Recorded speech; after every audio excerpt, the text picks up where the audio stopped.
Welcome back to The Explainer. Today we're unpacking an absolute masterpiece of brevity, Robert Frost's incredibly famous poem, Dust of Snow. Together we're going to transform what looks like, just a simple 8-line poem into this profound exploration of human emotion and the literal healing power of nature. It's a quick read for sure, but the depths we can pull from it, absolutely massive. So I want to start by asking you a question.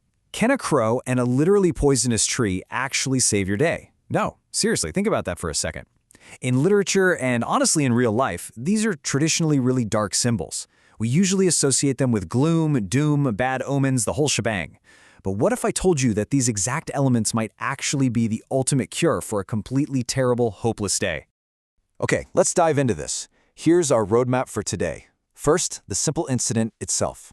Second, decoding the symbols. Third, the mechanics of poetry. And finally, the underlying message. Starting off with Section 1, the simple incident, just a walk in a snowy forest. And this brilliantly illustrates our starting point. Just take a look at these 8 lines. The poet is clearly in a pretty gloomy mood, right? He's walking through a snowy forest, standing under a hemlock tree, just regretting something. He literally tells us he's having a day he had rued or basically ruined. But then, this super mundane and almost accidental event happens. A crow, just chilling up in the branches, shakes off a dust of snow right onto him. And that tiny, physical act, it completely shifts his perspective.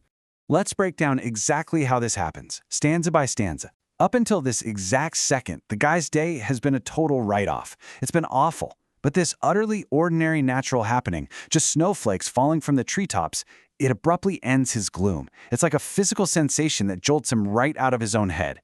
It physically and emotionally gladdens his heart, making him realize, hey, the day hasn't been completely wasted after all. That simple little dusting of snow has literally saved the rest of his day.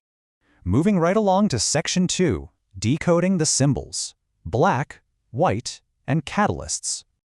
Now what's really interesting here is the intense black and white contrast Frost sets up right from the jump. On one side, we've got our negative elements. The crow, that's a classic symbol of an ill omen, sometimes even death. The hemlock tree is totally inauspicious and, frankly, literally poisonous. But then, on the exact opposite side, we have our positive catalyst, the dust of snow, representing calming energy, renewal, and just utter purity. But here is where Frost completely flips the script on us. Nature itself isn't inherently positive or negative, right? Those are just human tags we slap onto things. Actually, scratch that. It's more like we project our own feelings onto them.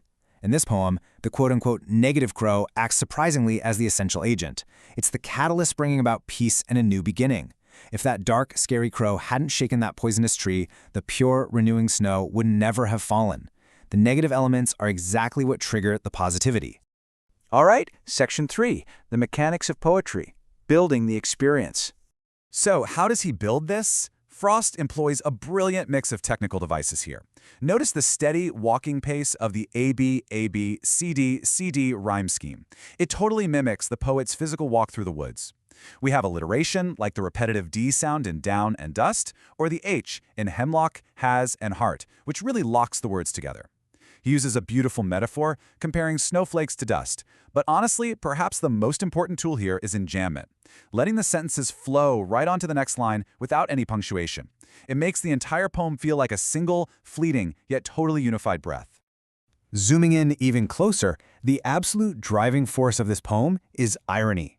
By definition, we'd expect the crow and the hemlock tree to drag the poet down even further. I mean, they are definitely not signs of good luck. Yet, ironically, they are the exact vehicles that dramatically improve his day. It's this expectation of deep sorrow that abruptly leads to a totally unexpected uplift. And paired right up with that irony is oxymoron. Frost deliberately forces dark, doomy concepts like the crow and the hemlock to sit directly next to light, pure ones like the snow. This sudden clash, this abrupt shift in tone, perfectly mirrors the internal transition happening within the poet's own mind, going straight from dark despair to sudden, bright hope. Finally, Section 4, the underlying message. Looking for a silver lining. So, the crucial point is summarized perfectly by Frost himself. He once said, always, always a larger significance. A little thing touches a larger thing. Think about that. This tiny, completely accidental interaction with nature, literally just a bird shifting its weight on a branch, touches upon massive, universal themes of human resilience and our incredible capacity for sudden joy. Let's see how this all builds toward our ultimate takeaway, the true healing power of nature and the massive importance of small moments. In our super fast-paced, hectic lives, it is so incredibly easy to just dismiss a simple act. But keeping an optimistic view toward these small, everyday occurrences leads us to a much greater lesson, which is just enjoying life as it comes. Because ultimately, happiness is totally relative. No one is happy all the time. It's a passing phase, just like sadness is. The poet is teaching us that every cloud truly does have a silver lining. Every sorrowful, ruined day can be saved if we just allow small moments, a sudden breeze, a falling leaf, or literally a dust of snow, to momentarily shift our perspective and heal our mindset. So, I want to leave you with this thought today. What small moment has changed your mood today?